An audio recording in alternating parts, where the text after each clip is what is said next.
Hi friends, അസ്സലാമു അലൈക്കും. ഇന്ന് ഞാനൊരു വെറൈറ്റി ആയിട്ടുള്ള പൂവടയുടെ റെസിപ്പി ആയിട്ടാണ് വന്നിട്ടുള്ളത്. നല്ല ടേസ്റ്റി ആയിട്ട് സിമ്പിളായിട്ടും ചെയ്യാൻ പറ്റിയതാണിത്. പെട്ടെന്ന് തന്നെ ഉണ്ടാക്കാൻ പറ്റിയതാണ്. ഇതിന് മുമ്പ് ഞാൻ ഇതേപോലെ അടയുടെ റെസിപ്പീസുകൾ ഇട്ടിട്ടുണ്ട്. അതിൽ നിന്നൊക്കെ വ്യത്യസ്തമായിട്ടുള്ളതാണ് ഇതും. അപ്പോൾ ഇതും എല്ലാവരും കാണാൻ അഭിപ്രായങ്ങൾ അറിയിക്കുക, എല്ലാവരിലേക്കും ഷെയർ ചെയ്തും കൊടുക്കുക. അപ്പോൾ നമുക്കിത് ഉണ്ടാക്കുന്നത് എങ്ങനെയെന്ന് വീഡിയോ കാണാം.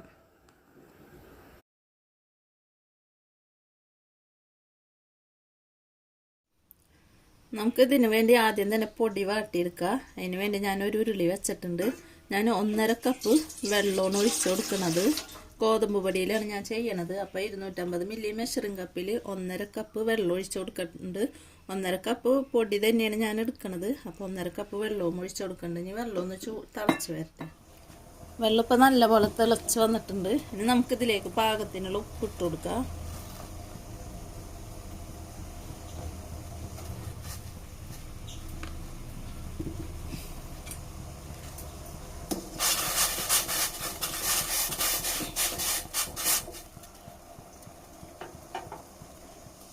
വെള്ളമൊക്കെ നല്ലപോലെ തിളച്ച് വന്നിട്ടുണ്ട്. ഇനി നമുക്ക് പൊടി ഇടുന്നതിന് മുന്നേ ഞാൻ കുറച്ച് വെള്ളം മാറ്റുന്നുണ്ട്. എന്താണെന്ന് വെച്ചാൽ ഗോതമ്പ് പൊടിയല്ല, അപ്പോൾ ഇത്രയും വെള്ളം ആവശ്യം ഉണ്ടാവില്ല. ഞാൻ 1.5 കപ്പ് പൊടിക്ക് 1.5 കപ്പ് വെള്ളം തന്നെയാണ് എടുത്തിട്ടുള്ളത്. അപ്പോൾ നമുക്ക് വേണമെങ്കിൽ ഇനി ഒഴിച്ചു കൊടുത്താൽ മതി. ഞാനിപ്പോൾ 1/2 കപ്പോളം മാറ്റി വെച്ചിട്ടുണ്ട്. അപ്പോൾ നമുക്കിത് പൊടിയിട്ട് വാട്ടിയെടുക്കാം.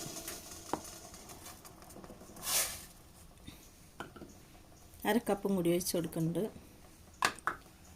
നല്ലപോലെ നമുക്ക് ഇതൊന്ന് കുഴച്ചെടുക്കാം. വെള്ളം വേണമെങ്കിൽ നമുക്ക് തിളച്ച വെള്ളം കൊണ്ട് ഒഴിച്ചു കൊടുത്താൽ മതി. പിന്നെ ഒരേ പൊടിയുടെ അനുസരിച്ചിരിക്കും വെള്ളത്തിൻ്റെ അളവ് കൂടുകയും കുറയൊക്കെ ചെയ്യും. കുറച്ച് വെള്ളവും കൂടി നമുക്ക് ഒഴിച്ചു കൊടുക്കണം കേട്ടോ.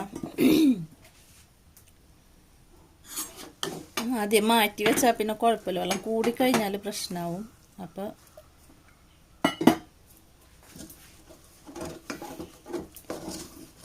ഇതിപ്പോൾ പാകത്തിനായി വന്നിട്ടുണ്ട്. ഞാനിപ്പോൾ ഒരു 2 സ്പൂൺ 3 സ്പൂണോളം 1.25 കപ്പ് വെള്ളം ഞാനിപ്പോൾ ഒഴിച്ചു കൊടുത്തിട്ട് വേണ്ടി വന്നിട്ടുണ്ട്. എനിക്ക് 1.5 കപ്പ് പൊടിക്ക് 1.25 കപ്പ് വെള്ളമാണ് വേണ്ടി വന്നിട്ടുള്ളത്. നമുക്കിനി ഫ്ലെയിം ഓഫ് ചെയ്യാം. ഇനി നമുക്ക് നല്ലപോലെ കുഴച്ചെടുക്കാം. ചപ്പാത്തിക്കൊക്കെ കുഴച്ചെടുക്കില്ല, അതേപോലെ കുഴച്ചെടുക്കുക. ഒന്ന് ചൂടാറിയതിന് ശേഷം നമുക്ക് കുഴച്ചെടുക്കാം കേട്ടോ, അല്ലെങ്കിൽ കൈ പൊള്ളും.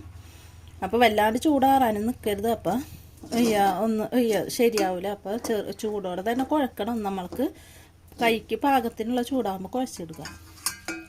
ഇതിപ്പോൾ ഒന്ന് ചൂടാറിയിട്ടുണ്ട് കണ്ട. എന്നാലും അത്യാവശ്യം ചൂടൊക്കെ ഉണ്ട്. നമുക്കിനി നല്ലപോലെ കുഴച്ചെടുക്കാം. ഇതിപ്പോൾ നല്ലപോലെ കുഴച്ചെടുത്തിട്ടുണ്ട് കണ്ട. നല്ല സോഫ്റ്റായി കിട്ടിയിട്ടുണ്ട്. ഇതിൽ ഞാൻ 1 സ്പൂണോളം വെളിച്ചെണ്ണയും കൂടി ഒഴിച്ചു കൊടുത്തിട്ടാണ് കുഴച്ചെടുത്തിട്ടുള്ളത്. അപ്പോൾ ആ ചൂടിൽ തന്നെ കുഴക്കണം കേട്ടോ. വല്ലാണ്ട് ചൂട് ഓവറായി പോവരുത്. അപ്പോൾ കൈ പൊള്ളും, അത് ശ്രദ്ധിക്കുക. അപ്പോൾ നമുക്ക് പറ്റുന്ന ചൂടിയിലൊന്ന് കുഴച്ചെടുക്കാം. ഇതിപ്പോൾ നല്ലപോലെ സോഫ്റ്റായി കിട്ടിയിട്ടുണ്ട്. ഇനി നമുക്കിത് മാറ്റി വെക്കാം. ഞാൻ ഈ അടയിലേക്കൊന്ന് ഫില്ലിങ്ങിന് വേണ്ടി ഞാൻ ഒരു 3 സ്പൂണോളം ഇതെടുത്ത് പൊട്ടുകടല എടുത്തിട്ടുണ്ട്. അതേപോലെ ഒരു 2 സ്പൂണ് കപ്പലണ്ടിക്കുരു എടുത്തിട്ടുണ്ട്. ഇതൊന്ന് നമുക്ക് ക്രഷ് ചെയ്തെടുക്കാം. വല്ലാണ്ട് പൊടിഞ്ഞ് പോവരുത്, ഒന്ന് ക്രഷ് ചെയ്തെടുത്താൽ മതി. ഇതിപ്പോൾ ഞാനിത് ഇതേപോലെ ഒന്ന് ചതച്ചെടുത്തിട്ടുണ്ട്. വല്ലാണ്ട് പൊടിഞ്ഞും കിട്ടിയിട്ടില്ല. ഈ ഒരളവിൽ വേണം കേട്ടോ. അപ്പോഴൊന്ന് കടിക്കാനൊക്കെ കിട്ടുമ്പോൾ ടേസ്റ്റ് ഉണ്ടാവുള്ളൂ. ഇത് ഞാനിപ്പോൾ ഒരു പ്ലേറ്റിലേക്ക് മാറ്റുന്നുണ്ട്.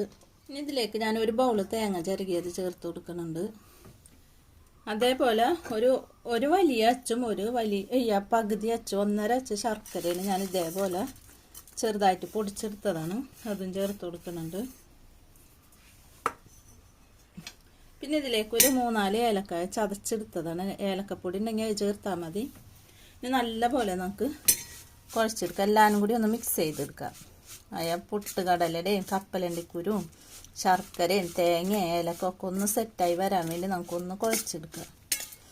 പിന്നെ എൻ്റെ ചാനൽ ഇതുവരെ കാണാത്തവർ കാണാം, സബ്സ്ക്രൈബ് ചെയ്യാത്തവർ സബ്സ്ക്രൈബ് ചെയ്യുക. തൊട്ടടുത്തുള്ള ബെല്ലൈക്കണും കൂടി ക്ലിക്ക് ചെയ്യുമ്പോൾ ഓളെന്ന ഓപ്ഷൻ വരും. അതുമൂലം കൂടി ക്ലിക്ക് ചെയ്യുമ്പോൾ ഞാനെടുത്ത എല്ലാ വീഡിയോസും നിങ്ങൾക്ക് നോട്ടിഫിക്കേഷനായി കിട്ടും. ഷെയർ ചെയ്യുക, കമൻറ്റ് ചെയ്യുക, ഇഷ്ടപ്പെട്ടാൽ ലൈക്ക് ചെയ്യുക. നല്ലപോലെ നമുക്ക് കുഴച്ചെടുക്കുക. ഇതിങ്ങനെ തന്നെ തിന്നാൻ നല്ല ടേസ്റ്റാണ് കേട്ടോ. നല്ലപോലെ കുഴച്ചെടുത്തിട്ടുണ്ട്. ഇനി നമുക്കിത് മാറ്റി വെക്കാം.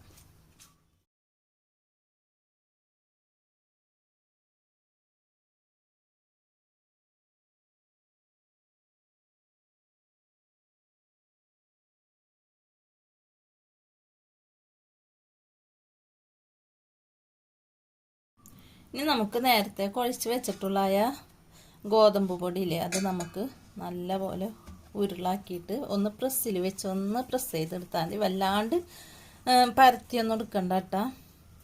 ഒരു ബൗൾ ഉണ്ടെടുത്തിട്ടുണ്ട്. ഇനി നമുക്ക് പ്രസ് ചെയ്തെടുക്കാം. ഇതൊന്ന് നമുക്ക് പ്രസ് ചെയ്തെടുക്കാം. വല്ലാണ്ട് പ്രസ് ചെയ്യണ്ട കേട്ടോ, ജസ്റ്റ് ഒന്ന് പ്രസ് ചെയ്തെടുത്താൽ മതി. വല്ലാണ്ട് പോവരുത്. ഈ ഒരളവിൽ നമുക്ക് എടുക്കാം. എന്നിട്ട് ഇതിൻ്റെ ഉള്ളിൽ നമുക്ക് ഫില്ലിങ് നിറച്ച് കൊടുക്കാം. ഇനി നമുക്ക് ഇതിൽ നിന്ന് ആവശ്യത്തിന് ഇതിലേക്ക് നിറച്ച് കൊടുക്കുക. കൂടിപ്പോവരുത്, ഇത് പൊട്ടിപ്പോവും. അപ്പോൾ ഞാനൊരു 1.5 സ്പൂണ് നിറച്ച് കൊടുത്തിട്ടുണ്ട്. ഇത് നമുക്കിതിങ്ങനെ ആക്കി കൊടുത്തിട്ട് ഒന്ന് പ്രസ് ചെയ്ത് കൊടുക്കുക ചുറ്റും.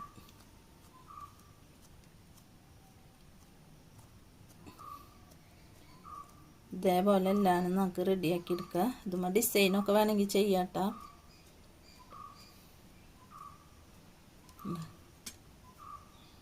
ഇതേപോലെ കിട്ടിയിട്ടുണ്ട്. ഇതേപോലെ ബാക്കിയുള്ളത് മുഴുവനായിട്ട് നമുക്ക് ചെയ്തു നോക്കാം.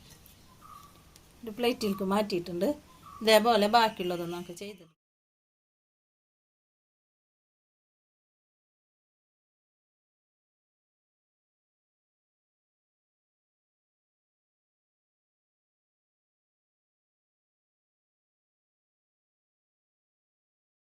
ഇതിപ്പോൾ എല്ലാവരും ഞാൻ ഇതേപോലെ റെഡിയാക്കി എടുത്തിട്ടുണ്ട്. ഇതിപ്പോൾ 1.5 കപ്പ് പൊടി കൊണ്ട് ഞാൻ 10 എണ്ണമാണ് ഉണ്ടാക്കിയിട്ടുള്ളത്. 10 പൂവട ഉണ്ടാക്കിയിട്ടുണ്ട്.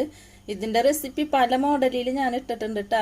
ഇലയിൽ വെച്ചിട്ട് ആവി കയറ്റിയും അതും ഇത്രയും ഇൻഗ്രീഡിയൻസ് ചേർക്കാതൊക്കെ. ഇതിപ്പോൾ അതിൽ നിന്നൊക്കെ വ്യത്യസ്തമായിട്ടുള്ളതാണ് ഇതും. അപ്പോൾ നമുക്ക് ഇതൊന്നിനി ആവി കയറ്റിയെടുക്കാം. ഇനി നമുക്കിത് സ്റ്റീം ചെയ്തെടുക്കാൻ വേണ്ടി ഞാൻ ഇഡ്ഡലി ചെമ്പിൽ വെള്ളം വെച്ചിട്ട് ഇഡ്ഡലി തട്ടും വെച്ച് കൊടുത്തിട്ടുണ്ട്. അതിൻ്റെ മേലെ ഞാൻ വാഴയിലയും വെച്ച് കൊടുത്തിട്ടുണ്ട്, ഒട്ടിപ്പിടിക്കാണ്ടിരിക്കാനാണ്. പിന്നെ നമ്മൾ വാഴയില ഒന്ന് വാടി വരുമ്പോൾ ആ ഒരു സ്മെല്ല് നമ്മളെ ഇത് പൂവടയിലേക്ക് വരുമല്ലോ. അപ്പോൾ നല്ല മണം ഉണ്ടാവും, നല്ല ടേസ്റ്റ് ഉണ്ടാവും. അതിന് വേണ്ടിയാണ്. അപ്പോൾ നമുക്കിത് ഓരോന്നായിട്ട് വെച്ച് കൊടുക്കാം. ഇതിപ്പോൾ ഞാൻ മുഴുവനും നിരത്തി വെച്ചിട്ടുണ്ട്. ഇനി നമുക്കിതൊരു ഒന്ന് മൂടി വെച്ചിട്ട് ഒരു 20 മിനിറ്റ് വരെ ഒന്ന് വെയിറ്റ് ചെയ്യാം. അപ്പോഴത്തേനും വെന്ത് കിട്ടും. എന്താണെന്ന് വെച്ചാൽ നമ്മൾ വാട്ടിയെടുത്തതല്ലേ പൊടി. അപ്പോൾ 20 മിനിറ്റ് മതി. ഇതൊന്ന് റെഡിയായി വരട്ടെ. ഇതിപ്പോൾ ഒരു 20 മിനിറ്റൊക്കെ അരമണിക്കൂറിൻ്റെ അടുത്തൊക്കെ ആയിട്ടുണ്ട്. കണ്ട നല്ല പോലെ വെന്ത് വന്നിട്ടുണ്ട്. നല്ല മണവും വരുന്നുണ്ട്. വാഴലൊക്കെ നല്ല പോലെ വാടി വന്നിട്ടുണ്ട്. ഇതും നല്ല പോലെ വെന്ത് വന്നിട്ടുണ്ട്. ഇനി നമുക്കിത് പൂവടപ്പം ഞാനൊരു പ്ലേറ്റിലേക്ക് മാറ്റിയിട്ടുണ്ട്. കണ്ട നല്ല ടേസ്റ്റാണ്. ഇപ്പം നല്ല പോലെ ചൂട് അറേഞ്ച് ചെയ്തിട്ടുണ്ട്. നല്ല ടേസ്റ്റി ആയിട്ടുള്ള സിമ്പിളായിട്ട് ചെയ്യാൻ പറ്റിയ പൂവട ഇവിടെ റെഡിയായി വന്നിട്ടുണ്ട്. കുട്ടികൾക്കൊക്കെ ഭയങ്കരമായിട്ട് ഇഷ്ടപ്പെടും. എന്താണെന്ന് വെച്ചാൽ നമ്മൾ അതിലായ കപ്പലണ്ടിക്കൂരും പൊട്ടുകടലൊക്കെ ചേർത്തിട്ടുള്ളതല്ലേ. അപ്പോൾ അതിൻ്റെ ടേസ്റ്റിലൊക്കെ ഒന്ന് കടിക്കാൻ കിട്ടുമ്പോൾ കുട്ടികൾക്കും ഭയങ്കരമായിട്ട് ഇഷ്ടപ്പെടും. അപ്പോൾ എല്ലാവരും ഇതേപോലെ ഒന്ന് ട്രൈ ചെയ്ത് നോക്കാം. നമുക്കിനി പുതിയ വീഡിയോയിൽ കാണുന്നത് വരെ ഓക്കെ ബൈ.